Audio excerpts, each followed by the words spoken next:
So this thing that is so highly prized in spiritual circles, being more and more aware. Have you ever heard that suggestion?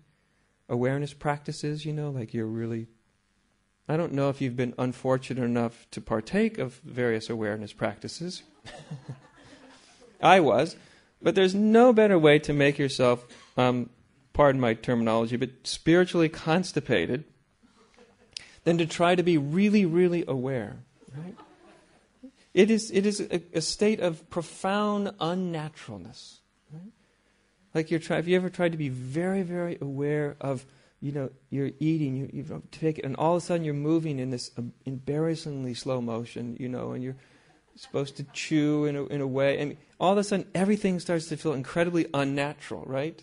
Why? Because it is being totally unnatural. Nobody eats like a slug, Nobody naturally usually moves like a slug. And, so it goes. Don't get me wrong. There can be a certain benefit to such things. I haven't quite figured it out, but they keep telling us that there is. Having trained in the Zen tradition for a long time, I'm very, familiar with such practices. But there's a problem with them, right? There's something that's totally being glossed over. There's an immense illusion being perpetrated unknowingly within one's own mind. And the illusion is that, number one, awareness is something that needs to be enhanced. That without my help, awareness just isn't quite good enough. Right? It doesn't really do the trick. There is some way of enhancing it, of making it better, more accurate, more powerful, or something that's going to help me. Which actually just gives the me, the illusion of oneself, something to do. Does not the illusion of you love things to do? Like, try to be more aware, and the illusion of you says, I can do that. Put awareness here. I can do that. Be more aware of this. I can do that. Be more aware of that. I can do that. In other words, the illusion of oneself always likes to have something to control, to perfect. If I was just to do this better, then something extraordinary would happen. So often, unknowingly, unwittingly, all the things we do to become more aware don't actually make us more aware, they make us more self-centered, more self-aware. There's nothing more nauseating than being more aware of your false self, right? Your struggling self, the self that's trying to be more aware. Right? It is to be enter into such a state of unnaturalness that you're sort of paralyzed at times, right? Unless you get really good at it. Then it's even more dangerous. Because the me, the illusory self, says, I'm getting good at this. I can be unwaveringly aware for 40 minutes. I can meditate and be unwaveringly aware for a long... So in other words, the false self gets very, very good and skilled at controlling.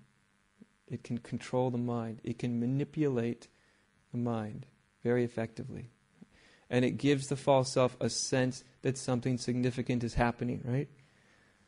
I'm getting closer to freedom. Yes, how do you know you're getting closer to freedom? Because I'm learning to control and manipulate even better. Nobody thinks of that way, do they? But that's usually what's happening. The false self is learning to control, to manipulate its experience to an even higher degree. And many of us have done these kind of practices, and they're okay, they have their place and their time. But if we're not careful, they take attention away from the most important thing. The most important thing is not what can we do, but what are we, period. Because the most surprising thing to the little me is the fact that the awareness that it's just about to try to enhance is already fully present. So when I have people meditate, for instance, usually I'll even say the word in some groups, I'll say, okay, we're going to pay attention and we're going to meditate for 30 seconds. And I often see a group of people they're straightening. Do you know? They're straightening, they're moving, they're preparing to meditate, right? Which means their little me is already exerting control, right? Manipulation. Their little me is already basically assuming that this moment is not good enough the way it is, and I'm going to improve it. And so the little me starts about trying to improve the moment. About that time, I'll tell them, just relax. Stop that nonsense. That's not meditation. That's control. Let's call it what it is. And so they relax a little bit. And we just look. Is it not true that before you even try to become quiet, is quietness not already present? What about the stillness that we often seek in meditation? Is it not true that stillness is already present? And you just be quiet and listen. And you sense stillness is already present. Is it not true that awareness is already present, fully functional, before you even try to improve upon it? All of a sudden the little me, yes, it's there. And then the little me says, now, what am I supposed to do? You see, because at that moment there is nothing for it to do. Because everything it was just about to try to enhance and find and search for, it sees is already there. Stillness is already here before I seek it. Peace is already here before I look for it. And awareness is already fully present before I try to be aware. So if there was to be a spiritual practice that could be of some use, it would be simply the practice of acknowledgement. Acknowledging what is already present before the little me tries to make it better, tries to control it. And the final illusion that the little self has, when it boils down to everything, the little self says, I am the one that's aware.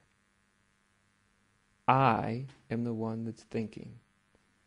I am the one that's listening, says the me. I am the one that's doing all of that. And in which case, you say, wonderful. Will this me, that's doing the awareness right now, the me that is aware, would it please present itself? Let's find it. You look inside. Now where is this me that's aware? Might be there in just the mind as a thought, but outside of thought, it's conspicuously absent. Where is this me that's thinking? It goes quiet because it's absent.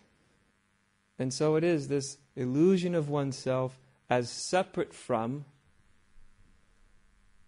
consciousness itself starts to show up as an illusion. That there isn't a me who's conscious, there isn't a me who's aware, there is not a me that's thinking. It's all that's just thought. So then what is it that we are?